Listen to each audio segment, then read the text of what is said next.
Hey guys, I'm your host Korban Gaming. Welcome back to another video, and for today's video we have my own personal blaster. That's right. Here it is. Look at it in all its glory. Isn't that freaking amazing? This thing cost well over $1,000 to make. Most likely, I don't know if it's 2,000, but yeah, this is well over $1,000. All of the parts inside and the paint job, the time spent on this, fine tuning and all that. This is absolutely insane. So I will go through the internals a bit later. Let us go through the externals first. So we'll start from the front part here. So this here, we have a Blastertech Scar Barrel. It's ported, and in my opinion, it is one of the best Scar Barrels out there on the market. It's 3D printed, and Blastertech resides in Australia. So if you want to get this and you're living in Singapore, then yeah, you're gonna have to pay a fair bit of shipping. But I got it at the same time I got my commission from Spectre. I will go through that later. The commission for the breach inside from Spectre. So he managed to get it for me, and all the shipping together with the breach itself, it was all covered by him. So really nice of him to do that. So I only had to pay shipping once, and that was for my breach commission with Spectre, since Spectre and Blastertech are in the same country, which is Australia.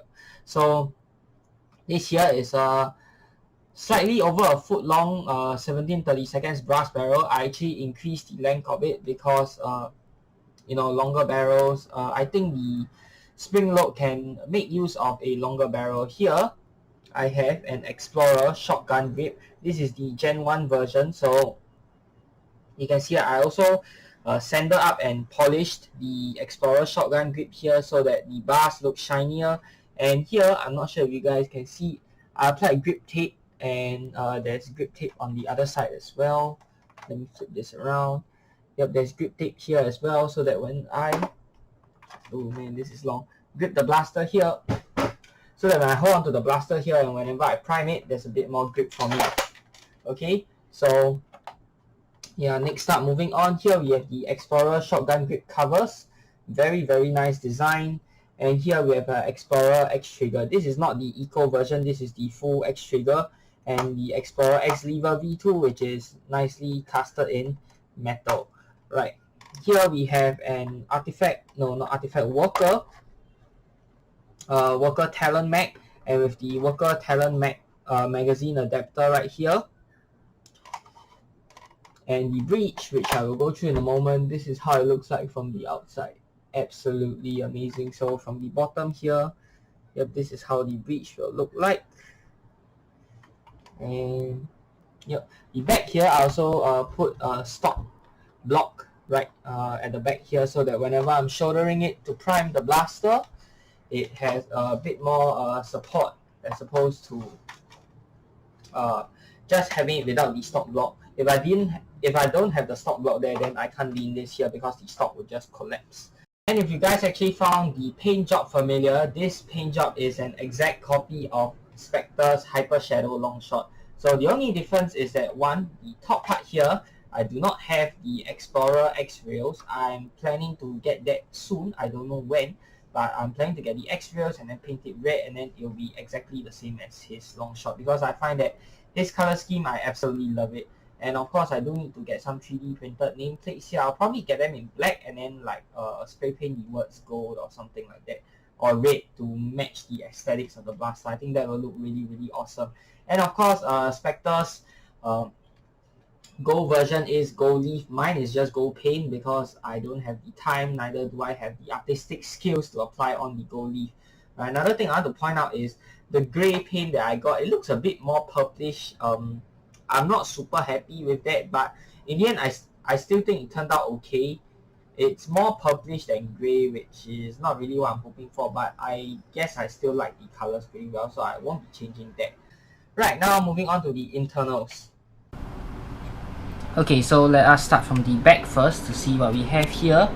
Right, so here is an Explorer Delrin trigger catch along with a strengthened Explorer trigger catch spring. Now I also have the metal version, but I found that the metal version actually caused way too much friction on my plunger rod, and it, also on top of that, it was also a very hard trigger pull. So I decided to swap out for the Delvin one instead. It's still equally strong and didn't cause me any issues afterwards.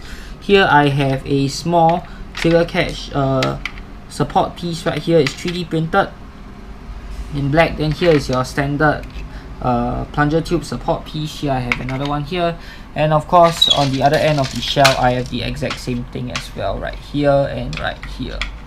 Okay, so now moving downwards, we have the Explorer metal trigger, which I already mentioned just now, and here I actually filled up the handle with hot glue.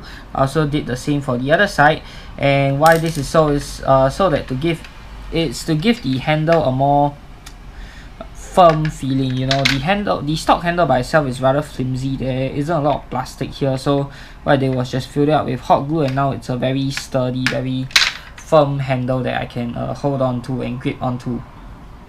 Now this part is a small modification on my own. This here I just put some epoxy putty right here, sanded it down a little bit, formed it nicely into shape and let it harden. What this does is it helps my Explorer support piece sit nicely without bending in these two halves of the shell, because I realized even with the support piece, I pull the thing back, the little part of this wall that wasn't supported by this Explorer support piece, it started bending in. So what I did was just get some epoxy putty and then, you know, fill up the gap there so that now it doesn't bend in and it's one solid piece. Really nice. Okay, moving on to the main breech system. This here is a sleeper breech built by Spectre's Nerf Workshop, and he is one of the more well-known Nerf models out there. Really fantastic work. As you can see, a super clean cuts, and I absolutely loved it. Okay, so the plunger, the bolt sled here, this is Dr. Snickers one-piece aluminum bolt sled. No, not Dr. Snickers, sorry. This is a Roboman one-piece aluminum bolt sled. I did not get the powder-coated version. I think the metal looks nicer. Now this here, this is the very special piece right here, and it's also a very rare piece. This is the Deaf Monkey expanded metal plunger tube. As far as I know, very little people have it inside of the hobby, and I'm very honored to be one of the few to actually have it. It's one of the pieces that's harder to find a metal version for the plunger tube, though some would argue they don't really need it, but I really like everything to be as metal as possible. So here, let me pull this out. Man, this is quite greasy. Okay, so here, use my leg to support that. Alright, here, this is the plunger tube. This is a Roboman carbon fiber plunger rod. This is the version 2 one, so it's improved lightweight design, and I added a bit of foam padding to the top here, and this has a 16 kg Nerf turf spring. I didn't want to up the spring load to a ridiculous amount, so that priming is still quite easier. I can spam shots if I want to, and here I made my own spring rest or spring guide out of it's basically just scotch tape, so very easy. Just tape a few rounds of scotch tape and there you have it, and the spring will move around and will sit nicely and centered all the time. This here on the back is obviously the metal plunger cap that goes along with the plunger tube right here, because the normal plunger cap wouldn't fit. They are all too small and you need to use his own special machined metal plunger cap to go along with the tube as well. Now moving on to the next part, the front part of the barrel. This here is a 1732 brass barrel. The back here is a 9/16 brass barrel for easier breech loading. The front part here, I chose 1732 to give a way better air seal for the darts, and I actually lost the barrel. No, I didn't lose it. Okay, so basically when I commissioned Spectre to do the breech for me, he obviously did the front piece as well, but it was a bit shorter than what I really wanted. So what I did was I just cut out my own front piece instead. My cuts, you can see they are not as clean and as precise as his, but it still works fine, I guess. And yeah, this is the front part of the breech here. So because he used my I gave my orange barrel here for him to work on, so he actually epoxied that along with his length of 1732 brass. So I no longer have a spare barrel lying around, and I thought, okay, I'm going to improvise and just use scotch tape, which works out pretty well right here. Now this part here, before I forget, I also filled up this ring with epoxy putty. Why did I do that? No, I didn't fill the ring. It was the part surrounding the ring. This here is actually for this piece of the plunger tube right here. Some aftermarket plunger tubes, they no longer have this piece. Okay, but the stock tube has, and so does this Death Monkey metal expanded plunger tube. So what happened to my previous Longshot shell was that this part broke off, probably due to a strong spring and lack of support here. So I didn't want that to happen to this shell. What I did was just fill up the surrounding with epoxy putty to strengthen everything.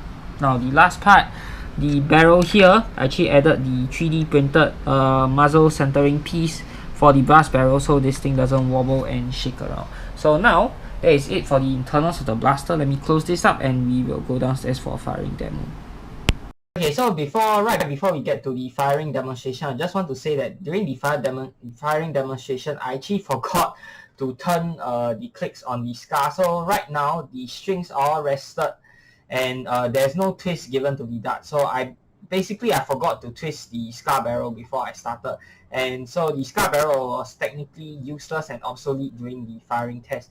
That being said, you guys can probably see during the firing test how straight the darts went even without a scar barrel. So this should show you how accurate this blaster is, and I'm really proud of it. So let us get down into the firing demonstration right now. Okay. Guys, so today we are going to do a range test on this. So I'm going to fire 5 shots and it's parallel to the ground.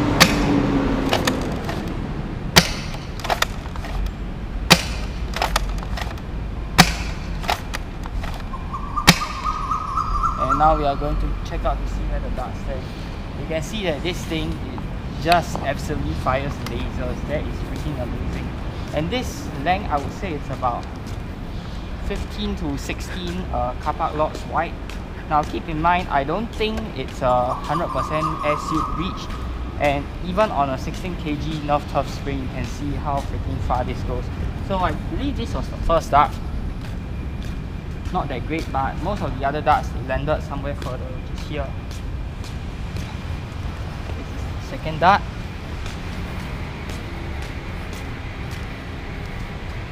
And you can see that they are all fairly straight. Fourth and fifth. So that's it for my personal long shot. If you guys like to see more of such videos, be sure to give it a thumbs up. And of course, subscribe to this channel for more such future content. Till the next time, I'm your host, Korriban Gaming. Peace out.